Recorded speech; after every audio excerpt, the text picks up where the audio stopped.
Good morning students. आज की इस वीडियो में हम बात करेंगे इक्वेशन ऑफ मोशंस के बारे में। Equation of motions total 3 equations हैं हमारे 9th के सिलेबस में। हम तीनों को भी हम डिराइव करेंगे।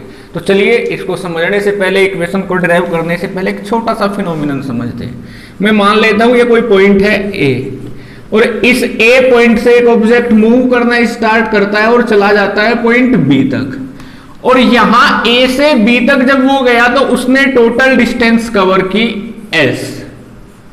ए से बी तक कितना डिस्टेंस कवर किया?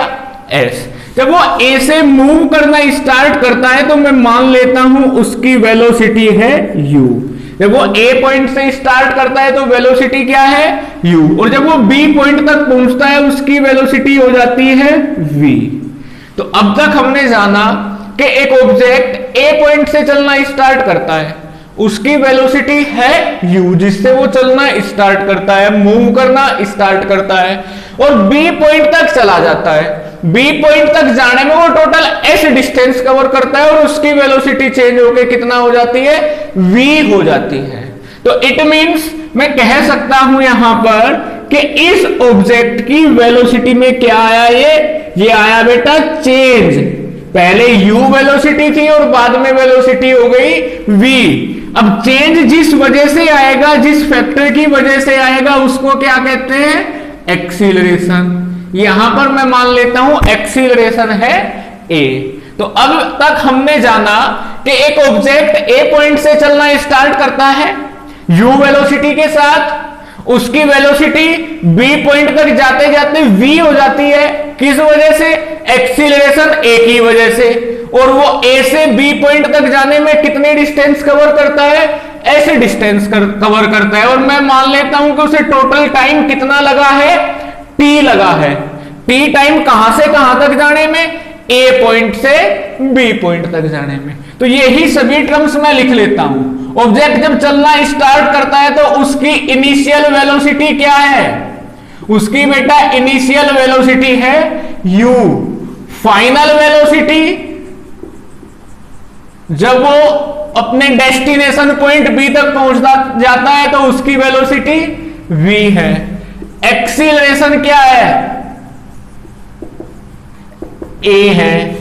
डिस्टेंस कितना कवर किया उसने? s कवर किया। और टाइम कितना लगा? t लगा। अब इसको सब डायग्राम को मैं रफ कर देता हूं और जो चीजें हमने नोट की है इनसे हम डिराइव करेंगे इक्वेशन ऑफ मोशन। तो सबसे पहले हम बात करते हैं फर्स्ट इक्वेशन ऑफ मोशन की। फर्स्ट इक्वेशन ऑफ मोशन, हमें पता है कि एक्सीलरेशन का फॉर्मूला क्या होता है? Change in velocity upon time. तो चेंज कैसे निकलेगा? चेंज निकलेगा हमेशा final velocity minus initial velocity upon में क्या बेटा? टाइम। एक्सीलरेशन को किससे डिनोट करते हैं? ए से डिनोट करते हैं। तो a equals to final velocity की जगह क्या रखेंगे? v। इनिशियल वेलोसिटी की जगह u अपॉन में टाइम t। t इधर डिवाइड में इधर कहां आएगा? मल्टीप्लाई में आ जाएगा। तो at इक्वल्स टू क्या हो जाएगा? v minus u। u को भी मैं इधर ले आऊं तो u हो जाएगा प्लस का। u प्लस at किसके इक्वल? v के इक्वल। यही हमारी फर्स्ट इक्वेशन ऑफ मोशन है और इसको हम लिख लेते हैं v equals to u plus at। तो क्लियर हुआ फर्स्ट इक्वेशन ऑफ मोशन कैसे डिराइव कर सकते हैं? First equation of motion derive की जा सकती है सिंपल एक्सीलरेशन के फॉर्मूले के साथ। एक्सीलरेशन का फॉर्मूला होता है change in velocity upon time. Change in velocity निकलेगा final velocity minus initial velocity upon time. Final velocity v, initial velocity u, time t। t चला गया इधर तो at equals to v minus u। u को ले गए उधर तो u plus at equals to v। v equals to u plus at। यही हमारी फर्स्ट इक्वेशन ऑफ मोशन है। चलिए अब इसको मैं रफ करता हूं और सेकंड इक्वेशन के बारे में डिस्कस करते हैं। बेटा सेकेंड इक्वेशन ऑफ मोशन को समझने के लिए हमें सिंपल कॉन्सेप्ट समझना होगा वेलोसिटी का, और उसके लिए हमें जानकारी होनी चाहिए एवरेज वेलोसिटी। एवरेज वेलोसिटी कैसे निकलेगी बेटा? टोटल डिस्टेंस या total displacement upon total time. Average velocity कैसे निकलेगी? मैं बोलूं आपको 4 6 का एवरेज क्या होगा, तो आप क्या करेंगे? 4 + 6 अपॉन 2। एवरेज के लिए ऐड करके जितने नंबर होते हैं उनसे डिवाइड कर देते हैं। मैं बोलूं 4 6 और 10 का एवरेज, तो आप क्या करेंगे? 4 + 6 + 10 अपॉन 3। कितनों को जोड़ा? 3 को। तो एवरेज निकालने का तरीका क्या है? सभी का सम अपॉन में टोटल नंबर।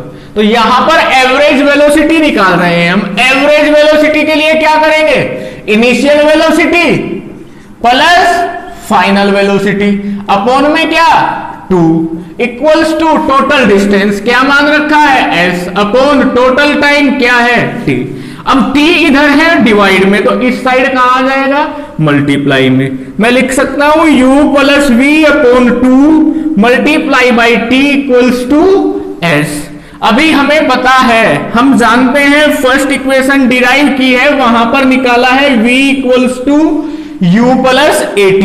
तो v की जगह मैं रख देता हूं u + at अपॉन में 2 है और मल्टीप्लाई में t है। इक्वल किसके हैं?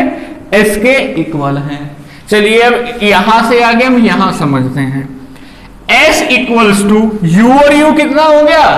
2u प्लस at अपॉन में 2 मल्टीप्लाई बाई t। t की मल्टीप्लाई कर लेते हैं, कितना हो जाएगा? 2ut + at² अपॉन में 2। अब स्प्लिट कर देते हैं, इस 2 को अलग अलग डिवाइड कर देते हैं, दोनों टर्म्स को 2 से। तो 2 से 2 कैंसिल, s कितना आ गया? ut + ½ at²। यही हमारी सेकेंड इक्वेशन ऑफ मोशन है। क्या है बेटा? हमारी second equation of motion. Second equation of motion को हम कैसे डिराइव करेंगे? एवरेज वेलोसिटी के कॉन्सेप्ट से। फर्स्ट इक्वेशन को कैसे डिराइव करेंगे? एक्सीलरेशन के कॉन्सेप्ट से। तो एवरेज वेलोसिटी क्या होती है? Total distance upon total time. Distance ना बोल के आप डिस्प्लेसमेंट बोले तो वो ज्यादा बेटर रहेगा। तो average velocity equals to total distance upon total time. Average निकालने का कॉन्सेप्ट क्या है? सम करके जितने नंबर है उनसे डिवाइड कर दो। तो कितनी वेलोसिटी है हमारे पास? इनिशियल u फाइनल v, दोनों को ऐड किया और 2 से डिवाइड किया, ये आ गया एवरेज। एवरेज निकल गया हमारा u + v upon 2 equals to total distance क्या है? s, टोटल टाइम क्या है? t। s अपॉन t के इक्वल आ गई average velocity. u + v upon 2 equals to s upon t। अब हमने क्या किया? यहां पर t इधर डिवाइड में था, लेफ्ट साइड में ले आए तो मल्टीप्लाई में आ गया, और कितना हो गया? v + u upon 2 into t equals to s। हमें फर्स्ट इक्वेशन ऑफ मोशन पता है, इसी वीडियो में हमने डिराइव की है कि v इक्वल्स टू क्या होता है? u + at। v की जगह वैल्यू पुट कर दी u + at। फिर आ गए इधर, यहां पर u और u दोनों को ऐड किया तो कितना हो गया? 2u। 2u + at upon 2 multiply by t। अब t की कर दी मल्टीप्लाई, तो 2u में भी t की मल्टीप्लाई की और at में भी मल्टीप्लाई की। 2u में की तो 2u इंटू t और at में की तो at² अपॉन में 2 था। फिर इसको स्प्लिट कर दिया, दोनों टर्म को 2 से अलग अलग डिवाइड कर दिया। ये 2 कैंसिल हो गया, यहां पर बच गया at² अपॉन 2। यही हमारी सेकेंड इक्वेशन ऑफ मोशन है। तो अब तक हमने फर्स्ट इक्वेशन ऑफ मोशन और सेकेंड इक्वेशन ऑफ मोशन बेटा डिराइव कर ली है। अब बात करते हैं हम थर्ड इक्वेशन ऑफ मोशन के बारे में।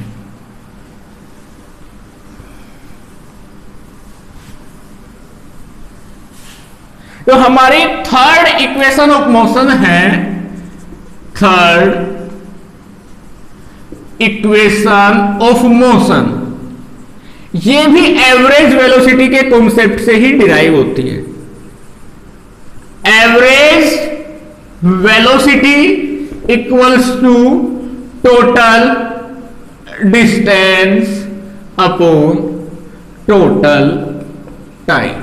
एवरेज वेलोसिटी अभी लास्ट इक्वेशन सेकंड इक्वेशन में हमने यूज किया था या समझा था कि एवरेज वेलोसिटी कैसे निकलेगी, u plus v upon 2, total distance s, total time t। t इधर डिवाइड में है, इधर आ जाएगा मल्टीप्लाई में, u plus v upon 2 into t equals to s upon t, sorry a t तो इधर आ गया। यहां के बाद हम जब सेकेंड इक्वेशन डिराइव कर रहे थे तो वहां पर v की वैल्यू रखी थी, लेकिन जब हम थर्ड इक्वेशन डिराइव करें तो हम t की वैल्यू रखेंगे। t की वैल्यू रखेंगे फर्स्ट इक्वेशन से ही। हमें पता है फर्स्ट इक्वेशन क्या है, v equals to u plus a t. u को ले आइए इधर, तो v minus u equals to a t. a को ले आइए इधर डिवाइड में, यदि a डिवाइड में आ जाएगा तो v minus u upon a equals to किसके हो जाएगा, t के हो जाएगा। तो t की वैल्यू हम फर्स्ट इक्वेशन से सोल्व करते हैं और वो आ जाती है v माइनस यू अपॉन ए।